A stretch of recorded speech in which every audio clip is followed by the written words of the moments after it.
Hi everyone, welcome to KSR Datavizon YouTube channel. Today we will talk about the latest and the hottest skill in the market. Ade Power BI Business Intelligence tool. So current trends lo aithe Power BI is the one of the hottest topic for a data analyst because it's the leading business intelligence tool. So మనం ఈ 2022లో ఒక power BI developer అవ్వాలంటే ఎలాగా? So let's see. So ఈ power BI ఎందుకు and ఈ skill ఎలాంటి వాళ్ళు ఈ స్కిల్ తీసుకోవాలి and what are the roles and responsibilities? ఒక పవర్ బిఐ డెవలపర్ ఒక రోల్స్ ఏంటి, వాళ్ళ రెస్పాన్సిబిలిటీస్ ఏంటి, అండ్ ఈ టూల్కి ఉండే డిమాండ్ ఎలా ఉంది, ఆపర్చునిటీస్ ఎలా ఉంది, అండ్ సాలరీస్ ఎలా ఉన్నాయి? So end to end we will see that. So why and what is Power BI? So Power BI, it's a business intelligence tool, and it's a reporting tool or business intelligence tool where you can do end to end, right from gathering the data, cleaning the data, doing all the transformations and analyzing the data, creating, implementing some functions in it, DAX functions in it, and creating some insights. Some insights from the data through reports. So you'll be creating the reports. And మన ఏ business లో అయినా మనకి clients ఉంటారు కదా. So client ఉంటారు, మనకి business ఉంటుంది, మన ఎండ్ యూజర్స్ ఉంటారు, stake holders, business users, clients ఉంటారు. సో వాళ్ళ డేటాని మనం ఎలా అనలైజ్ చేస్తాం, ఆ రా డేటాని ఎలా కలెక్ట్ చేస్తాం, ఎలా క్లీన్ చేస్తాం ఆ డేటాని, అండ్ ఆ డేటా పైన కొన్ని ఫంక్షన్స్ అన్నిటిని ఇంప్లిమెంట్ చేస్తాం, అండ్ ఎలా మన విజువల్స్ ని క్రియేట్ చేసి ఫైనలీ ఒక ఎండ్ రిపోర్ట్ ని మనం బిజినెస్ కి ఎలా చూపిస్తాము, దానిలోని ఇన్సైట్స్ ఎలా ప్రెజెంట్ చేస్తాం. సో ఎండ్ టు ఎండ్ మనం ఈ పవర్ బిఐ టూల్ ని యూజ్ చేసుకొని we can do that. So ఎలాంటి వాళ్ళు ఈ పవర్ బిఐ ని నేర్చుకోవచ్చు? అండ్ ఎవ్రీవన్ నోస్ దాట్, అంటే ఒక మిత్ అనమాట ఐటీలో. సో కోడింగ్ ఉంటేనే ఐటీకి రావచ్చు లేదా ఐటీలో సస్టైన్ అవ్వచ్చు, కోడింగ్ ఉండాలి compulsory, only then we can survive అనే ఒక మిత్ ఉంటుంది అందరికీ. But I will say no, because for this tool, right, though it is a powerful tool, top tool, demand ఎక్కువ ఉంది ఈ tool కి, బట్ అసలు కోడింగే అవసరం లేదు. No coding background is required. Just కొన్ని డాక్స్ ఫంక్షన్స్ యూజ్ చేస్తాం, అవి కూడా చిన్న ఫంక్షన్స్ లాగే, అందులో కూడా మీరు ఏ కోడింగ్ అంటూ కాంప్లెక్స్ కోడ్స్ ఏమి ఉండవు. సో కోడింగ్ బ్యాక్గ్రౌండ్ అయితే అస్సలు అవసరం లేదు. I repeat again, no coding background is required. And career transition అంటే ఒక డొమైన్ లో వర్క్ చేసి లేదా వేరే డొమైన్ లో ఉండి ఆ డొమైన్ నుంచి డేటా అనలిస్ట్ కి షిఫ్ట్ అవ్వాలనుకున్న వాళ్ళు, సో ఇలాంటి వాళ్ళు కూడా ఈ స్కిల్ నేర్చుకోవచ్చు. అండ్ కెరియర్ గ్యాప్ ఉన్న వాళ్ళు, it's like 5 years, 3 years, 1 year, whatever it may be, due to education valla or family reasons valla gaani, whatever it is, even IT lo work chesi malli drop అయిపోయి మళ్ళీ come back చేయాలనుకున్న వాళ్ళు, ఎలాంటి gap ఉన్న వాళ్ళకైనా this will suit. And non IT, completely non IT background, నాకు అసలు IT touch లేదు, and I don't have any skill sets, I don't know any technology, and coding అంటే నాకు అసలు భయం, ఇంకా నేను అసలు కోడ్ అయితే చేయలేను. సో ఇలాంటి వాళ్ళు కూడా చాలా ఈజీగా నేర్చుకోగలిగే టూల్ ఇది power BI. So yeah, non IT to IT వాళ్ళకి అండ్ ఫ్రెషర్స్ కి కూడా it's a very good opportunity అనమాట. సో ఇలా ఇలా ఏ కేటగిరీ వాళ్ళైనా ఈ టూల్ ని నేర్చుకోవచ్చు. సో మోస్ట్లీ ఈ టూల్ బేసిక్లీ, ఇప్పుడు ఈ టూల్ వల్ల ఈ పవర్ బిఐ డెవలపర్ చేసే రోల్స్ ఏంటి, వాళ్ళ roles responsibilities day to day life in a project. So వాళ్ళ రోల్స్ ఏంటి అంటే రా డేటాని కలెక్ట్ చేసుకుని దాని నుంచి ఇన్సైట్స్ క్రియేట్ చేయడమే ఈ పవర్ బిఐ డెవలపర్ ఒక రోల్. సో ఈ ప్రాసెస్ లో ఈ రా డేటా నుంచి మీనింగ్ఫుల్ ఇన్సైట్స్ ని క్రియేట్ చేసే ఈ ప్రాసెస్ లో there will be n number of things. So వాటిలో ఏమంటే ఈటీఎల్ ప్రాసెస్ అంటే ఎక్స్ట్రాక్ట్, ట్రాన్స్ఫార్మ్ అండ్ లోడ్, అంటే డేటా క్లీనింగ్. బేసిక్లీ ఏ డేటా కూడా ఎప్పుడు క్లీన్ గా ఉండదు కదా, డేటాని రాగానే ఉంటుంది ఎక్కడైనా కూడా డేటా. సో ఆ డేటాని కలెక్ట్ చేసి ఆ డేటాని క్లీన్ చేసి ఆ డేటాకి యూస్ఫుల్ అయ్యే చార్ట్స్ మన పవర్ బిఐ లోనే ఎన్ నెంబర్ ఆఫ్ చార్ట్స్ ఉన్నాయన్నమాట. డిఫాల్ట్ చార్ట్స్, కస్టమ్ చార్ట్స్ అని ఒక 30 default charts to 50 custom charts ఉన్నాయి. సో వాటిలో అప్రోప్రియేట్ చార్ట్స్ యూస్ చేసుకొని మనకున్న డేటాని నీట్ గా రిప్రజెంట్ చేసి దాని నుంచి ఇన్సైట్స్ క్రియేట్ చేయడం. అండ్ కొన్ని క్యాలిక్యులేషన్స్ చేయాల్సి ఉంటుంది మనకి. ఎక్సెల్స్ లో ఎలా చిన్న ఫార్ములాస్ ఉంటాయో సో అలాంటి ఇక్కడ కూడా డాక్స్ ఫంక్షన్స్ అని ఉంటుంది. దీనికి కూడా కోడింగ్ అయితే అవసరం లేదు, it will be simple only. ఇంకా మీరు ప్రాక్టీస్ చేస్తే it will be very easy. So అలాంటి క్యాలిక్యులేషన్స్ ఉంటాయి. సో వాటిని యూస్ చేసుకొని క్రియేట్ చేయడం. And interactive reports based on business requirement కదా, what is the business requirement, వాళ్ళు రిపోర్ట్ లో ఏం చూడాలనుకుంటున్నారు. So based on that we will create interactive reports. And so finally ఈ రిపోర్ట్ క్రియేట్ చేశాక మన end users will be like clients, stake holders and business users. So వాళ్ళు ఈ report ని చూసి డెసిషన్స్ తీసుకుంటారు. సో ఏంటి మనది ఎలా పర్ఫామ్ అవుతుంది, మన బిజినెస్ ఎలా ఉంది, మన సేల్స్ ఎలా ఉంది, ప్రాఫిట్ ఎలా ఉంది, మన రెవెన్యూ ఎలా ఉంది, సో ఎక్కడ తగ్గింది, మనం ఎలా ఇంప్రూవ్ చేసుకోవాలి, అలాంటి కొన్ని డెసిషన్స్ తీసుకుంటారనమాట. So this will be the roles and responsibilities of a power BI developer. సో ఇప్పుడు మీరు చూసారంటే ఇది ఒక ఎగ్జాంపుల్. సపోజ్ ఒక రీటైల్ డొమైన్ క్లయింటే తీసుకుందాం. సపోజ్ అనుకుందాం ఇది ఒక అమెజాన్ డేటా అనుకుందాం. It's just a sample data, it's not an Amazon data, but it's just a sample data for your understanding.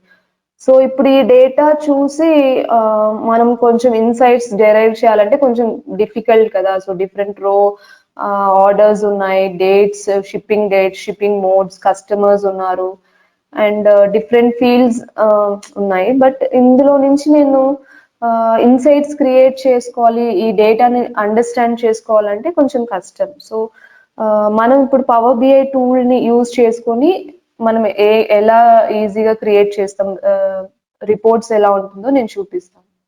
So ఇలా ఉంటుంది అనమాట రిపోర్ట్స్. సో ఇప్పుడు ఈ రిపోర్ట్ చూస్తే మీకు ఎంత ఈజీగా అండర్స్టాండ్ అవుతుంది కదా.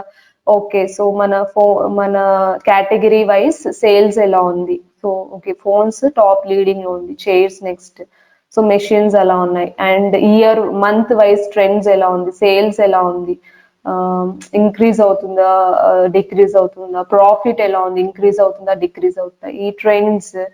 అండ్ టోటల్ సేల్స్ ఎలా ఉంది, టోటల్ ప్రాఫిట్, మనకి ఎంత మంది కస్టమర్స్, అంటే ఈ విజువల్ చూడగానే it's very easy to understand, right? And it's easy to derive the insights as well. So this is one sample report అనమాట. So year wise each region ఎలా పర్ఫామ్ చేస్తుంది, and quarter wise మన category wise ఎలా ఉంది profit, and region wise ఏ region ఎక్కువ బాగా perform చేస్తుంది with respect to profits, and top 3 cities, and each category, right, sub category wise మనకి ఎంత క్వాంటిటీ ఉంది. సో ఇలా అంతా వెరీ ఇంటరాక్టివ్ రిపోర్ట్స్ ని మనం క్రియేట్ చేసుకోవచ్చు. అండ్ సో ఇది ఒక ఎగ్జాంపుల్ అన్నమాట. సో ఇందులో ఎలా not even a single line of code మనం రాస్తాం, ఇందులో ఏ లైన్ ఆఫ్ కోడ్ కూడా రాయలేదు, ఇదంతా just using drag and drop create చేసిన రిపోర్ట్స్ అంతే. సో కోడింగే అవసరం లేదు పవర్ బిఐకి, except some small DAX functions use చేస్తాం అంతే. అది కూడా జస్ట్ ఏ ఫంక్షన్స్, అందులో కూడా కోడింగ్ అంత లెంతీగా అయితే ఏమీ ఉండదు. జస్ట్ ఇండివిజువల్ ఫంక్షన్స్ ని మనం యూజ్ చేసుకొని ఒక కాంప్లెక్స్ ఫంక్షన్ లాగా క్రియేట్ చేస్తాం అంతే. అండ్ సో డేటా అనేది ఇప్పుడు ఇంకా కరెంట్ జనరేషన్ ఈ 21th సెంచురీలో ఇట్స్ లైక్ ఫ్యూయల్ అన్నమాట. సో ఎక్కడ చూసినా డేటా డేటా డేటా, అంటే డేటా అనేది every day, every second generate అవుతుంది. అండ్ గోయింగ్ ఫార్వర్డ్ కూడా డేటా అనేది హ్యూజ్ వాల్యూమ్ లో ఇంక్రీజ్ అవుతూనే ఉంటుంది, ఎప్పటికీ డేటా గ్రో అవుతుంది కదా. అంటిల్ మనం ఇప్పుడున్న వరల్డ్ లో ఇంటర్నెట్, డిఫరెంట్ డిఫరెంట్ అప్లికేషన్స్, మనకి కొన్ని crores of applications, apps, mobile apps, ఇవన్నీ ఉన్నప్పుడు మనం, so every tweet you do, every like you give or every message you send or any online transaction you do, any website you watch, right, every second our data is getting generated. So మనకి అందరూ data generate చేసే వాళ్ళే. So every one is generating data and every second data is getting generated in the current century, I can say. So ఇలా huge volume of data మీరు చూసారంటే ఒక 2010 to 2020 and even ఇంకా upcoming years లో కూడా data is always getting ఒక there is a steep increase in the data volume size, అంటే ఇలా పెరుగుతూనే ఉంటుంది అండ్ అందరూ డేటాని జనరేట్ చేసే వాళ్ళే, ఇలా డేటాని జనరేట్ చేస్తూనే ఉంటారు. But we do have very less people who can actually analyse the data. అందరూ జనరేట్ చేసే వాళ్ళే తప్ప అనలైజ్ చేయడానికి యాక్చువల్లీ రిసోర్సెస్ లేరు. అందుకే మనకి ఇంత డిమాండ్ ఈ పవర్ బిఐ టూల్ కి. ఇప్పుడు చూసారంటే మీకు ఇక్కడ almost volume of the data, this is in terms of gigabytes. ఈ గిగాబైట్స్, ఇంకా అది టెరాబైట్స్, పెటాబైట్స్, ఎగ్జాబైట్, జెటాబైట్, యోటాబైట్, ఇంత ఇలా పెరుగుతూనే వెళ్తుంది డేటా అనేది. సో అందుకే డిమాండ్. ఎందుకు డిమాండ్ అంటే ఈ పవర్ బిఐ టూల్ నేర్చుకున్న వాళ్ళే power BI developer cum data analyst. So ఈ డేటా పెరుగుతున్న కొద్దీ ఈ డేటా అనలిస్ట్ కి ఈ పవర్ బిఐ టూల్ కి డిమాండ్ ఇలాగే ఉంటుంది, ఇలానే పెరుగుతూనే ఉంటుంది. మనం 2022 ఇప్పుడు ఈ 2022 నుంచి 2023కి కంపేర్ చేసుకుంటే ఆల్మోస్ట్ 5 to 8% డిమాండ్ పెరుగుతుంది అనమాట పవర్ బిఐకి. అండ్ బై 2025 ఈవెన్ 25% డిమాండ్ ఇంకా ఇంక్రీజ్ అవుతుంది. And by 2028 it's like going to be 40%. And ఇంకా కొన్ని ఇన్ఫర్మేషన్ మనం రెఫర్ చేస్తే ఆల్మోస్ట్ పవర్ బిఐ టూల్ ని కూడా ఒక mandatory technology are mandatory learning గా చేసేస్తారనమాట గ్రాడ్యుయేషన్ లెవెల్లో కూడా. సో అంత డిమాండ్ ఉన్న టూల్ ఇది. ఈవెన్ మనం గార్ట్నర్ చార్ట్ చూసుకున్నా the most powerful business intelligence tool and the leading tool in the market. ఇంతవరకు వేరే ఏ టూల్ కూడా ఈ టూల్ తో కాంపిటీషన్ లో లేదనమాట. I mean it's not in the race actually. So దీని డిమాండ్ ఇలానే గ్రో అవుతుంది by down the line 5 years మనం తీసుకుంటే కూడా దీని వాల్యూ పెరుగుతూనే ఉంటుంది అండ్ దీని డిమాండ్ చాలా ఇంక్రీజ్ అవుతుంది because of huge volume of data which is getting generated every second.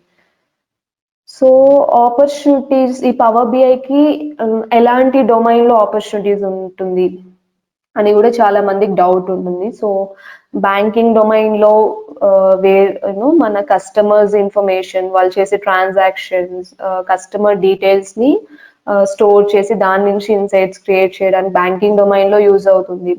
Next e commerce domain లో కూడా డిఫరెంట్ ప్రోడక్ట్స్ వాటి సేల్స్ ఎలా ఉంది, ప్రాఫిట్ ఎలా ఉంది, అండ్ ఏ రీజియన్ లో ఏ ప్రోడక్ట్స్ బాగా సేల్ అవుతుంది. సో ఇలాంటి ఇన్సైట్స్ కోసం ఈ కామర్స్ డొమైన్ లో, ఈవెన్ టెలికామ్ డొమైన్ లో కూడా మనం అనలైజ్ చేయడానికి ఎంతమంది కస్టమర్స్ ఉన్నారు, how the churn is happening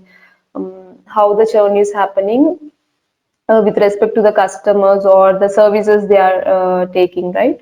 so ఇలాంటి ఇన్సైట్స్ కోసం టెలికామ్ డొమైన్ లోనూ యూజ్ అవుతుంది. అండ్ హెల్త్ కేర్ డొమైన్ లో patient, the number of patients, inpatients, outpatients, what are the health issues, so ilanti insights kosam. And travel domain lo the customers, whatever the bookings they are doing, right, what is the number of travels they are making, all this kind of information. Even in retail domain, so every domain lo kuda ee tool use avutundi. So every domain లోనూ ఒక business data ఉంటుంది కదా, every domain లో common గా ఆ domain కి సంబంధించిన business data ఉంటుంది. సో ఆ డేటాని అనలైజ్ చేసుకోవడానికి అండ్ దాని నుంచి ఇన్సైట్స్ క్రియేట్ చేయడానికి ఈ power BI tool. So now coming to the salary of a Power BI developer. So first let's talk about normal వేరే టెక్నాలజీ అయితే ఎలా ఉంటుంది. So if they want to switch, current వాళ్ళ experience కి 2 times ఇస్తారనమాట salary. Normal any Java developer are Python what ever the other technologies I'm saying. So 2 times వాళ్ళ experience కి ఇస్తారు. సే సపోజ్ 3 years ఎక్స్పీరియన్స్ అంటే they can expect 6 lakhs package, 4 years అయితే 8 lakhs package అలా. So ఇంకొంచెం బాగా perform చేశారు లేదా వాళ్ళ స్కిల్ సెట్స్ బాగుంది అంటే ఇంకా 2.5 times, అంటే ఒక 3 years కి ఒక maybe 7 lakhs package or 8 lakhs till 9 lakhs అలా కొంచెం ఇంప్రూవ్ చేసి ఇస్తారనమాట, ఇంక్రీజ్ చేస్తారు. But for a data analyst or for a power BI developer ఆ మినిమం ప్యాకేజ్ 3 times ఉంది కరెంట్ మార్కెట్ ట్రెండ్స్ లో. సో ఒక 3 years ఎక్స్పీరియన్స్డ్ పర్సన్ కి 3 times అంటే 9 lakhs ప్యాకేజ్ ఇస్తారు మినిమం. మినిమం చెప్తున్నాను. సో వాళ్ళకి ఇంకా ఎక్కువ కూడా ఇస్తున్నారు అనమాట, డిమాండ్ బట్టి కంపెనీ బట్టి మినిమమే 3 times ఇస్తున్నారు. ఒక 3 years కి అయితే 9 lakhs ప్యాకేజ్, 4 years కి అయితే 12 lakhs ప్యాకేజ్ అలాగా మినిమమే 3 times ఇస్తున్నారు. ఇంకా ఆర్గనైజేషన్ కొద్ది డిమాండ్ కొద్ది అది 4 times 5 times కూడా ఇంక్రీజ్ అవుతుంది అనమాట salary. So yeah, so this is the best tool I can say for 2021, and this will definitely benefit you if you can scale up with this Power BI, because it's the most easiest tool కదా, ఈజీగా ఉంటుంది and మీకు job satisfaction కూడా ఉంటుంది. ఎందుకంటే mostly మీరు చూసినట్లయితే ఈ రిపోర్ట్స్ క్రియేట్ చేయడం కదా, మీకు మీ డేటాని అనలైజ్ చేసుకొని ఇలాంటి రిపోర్ట్స్ ని క్రియేట్ చేయడమే ఉంటుంది. సో మీ ఆల్మోస్ట్ 8 hours ని ప్రొడక్టివిటీగా మీరు ఇంట్రెస్ట్ గా కూడా వర్క్ చేస్తారు. నైస్ కలర్స్, కలర్ఫుల్ గా రిపోర్ట్స్ క్రియేట్ చేయడం, డేటాని గ్యాదర్ చేసుకోవడం. So end to end you will be doing, gather చేయడం నుంచి రిపోర్ట్స్ క్రియేట్ చేసి యూజర్స్ కి పబ్లిష్ చేయడం వరకు end to end you will do. So it will B మీకు జాబ్ సాటిస్ఫాక్షన్ అయితే 100% ఉంటుంది. ఇంకా వేరే టూల్స్ లో వేరే కోడింగ్ లో ఎలా ఉంటుందో మీకు అలా ఎలా ఉంటుందో భయంగా ఉంటుంది, లేదా కోడింగ్ అంటే మీకు అంత ఇష్టం ఉండదు కదా. సో ఇందులో అయితే మీ 8 hours సాటిస్ఫాక్షన్ ఉంటుంది అండ్ ఈజీగా కూడా ఉంటుంది work without any coding, and very good opportunity for 2022 because lot of job openings. And as I said data will keep growing, అంటే డేటా పెరుగుతూనే ఉంటుంది అండ్ అది పెరిగేంత వరకు డేటా అనలిస్ట్ రోల్స్ కి కూడా డిమాండ్ అలాగే ఉంటుంది. So yeah, so thank you so much. Thanks for watching this, and yeah, so please do like, share and subscribe to our KSR Datavizon channel for more informative videos. Thank you so much.